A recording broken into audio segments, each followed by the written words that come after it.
Hey guys, what's up? As you know, Powerbi has launched a preview edition for datamart. So we'll explore what exactly is datamart. So to get started with, I already have a workspace enabled for premium capacity per user. Let me go ahead and click on datamart preview. So it is going to start creating a datamart for me. And for now, I'm going to enter some data available in my clipboard. It's a very basic email data, so I'll click this use first row as headers. It has only just few records for the demo purpose. Click on next.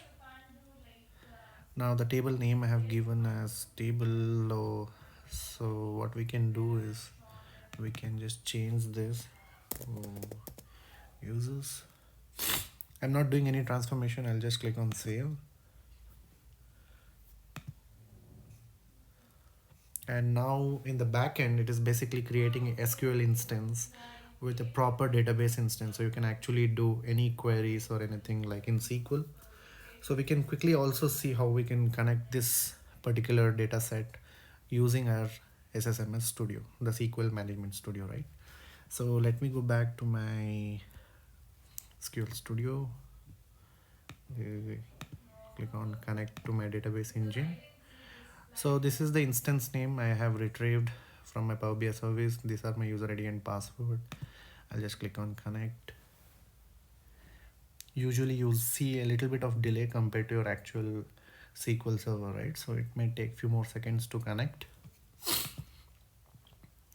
And now I'll just go ahead and paste this. Okay, let me do that. Let me write a query, select star from model. Model is basically my instance name, and then this is my table name.